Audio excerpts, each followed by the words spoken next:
Years అయింది. ఇక work అంటే కామన్ అన్న, మాకు చిన్నప్పటి నుంచి చేసింది అది. End of the month only salary, అంతే. శాలరీ వచ్చిందా ఫ్యామిలీకి పంపినా హ్యాపీ, అన్నీ మర్చిపోతున్నాం. ఇక మనం చేసిన కష్టం అంతా మర్చిపోతున్నాం. ఎంత వస్తుంది అన్న శాలరీ? శాలరీ ఇండియన్ మనీ 40,000 వస్తుంది నాకు. ఓకే, 40,000 కానీ ఖర్చులు అంటే కంపెనీ మాకు ఫుడ్ కంపెనీ పెడుతుంది. ఫుడ్ రూమ్ అవన్నీ కంపెనీ, అన్ని కంపెనీ. ఓకే.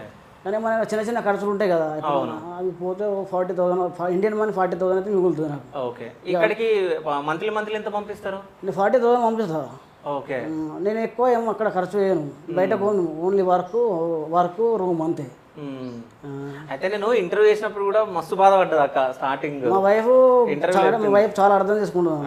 నేను పంపించిన ₹1 కూడా వేస్ట్ చేయకుండా ఇప్పుడు ఎక్కువ అంటే ఆమెనే మెయింటైన్ చేస్తాను. నాకు ఎక్కువ తెలియదు ఇక్కడ మనీ పరంగా కానీ, ఇంకా మన ఫ్యూచర్ ఎట్లా పైకి రావాలి, ఏం చేయాలి, కొడుకుని ఏం చేద్దాం అనేది అన్నీ ఆమెనే. నేను ఆమెనే ఫాలో అవుతా. నాకు ఎక్కువ తెలియదు ఎక్కువ అంతా. అందుకోసం ఆమె చేతుల్లో పెట్టిన ఆమె నా నమ్మకాన్ని ఎప్పుడు బొమ్మ చేయదు. మేము ఇద్దరం ఒక అండర్స్టాండింగ్ ఉంటాం. డబ్బులు ఎప్పుడు మంత్లీ నాకు పంపిస్తే ఆమె మేనేజ్ చేస్తుంది. ₹1 కూడా షాపింగ్ కానీ అనవసరమైన ఖర్చులు అయితే పెట్టలేదు, ఇంతవరకు పెట్టలేదు. మా ఇంట్లో మొన్న దాకా టెలివిజన్ కూడా లేదు, మీరు నమ్మరు. ఇప్పుడు మొన్న వచ్చినాక ఖుషి కావాలంటే పెట్టినాను. ఓకే. మాకు చిన్న పర్సన్ ప్యూర్ ఫ్యామిలీ, ఉన్నంతలో బతుకుడు మాకు అలవాటు. అది లేని దానికి పోవాలి చేయాలని ఉండదు మాకు. మేము ఉన్న ఇంట్లో చిన్న అప్పటికి చట్నీ వేసుకొని తిన్నా కానీ సంతోషంగా ఉంటాం.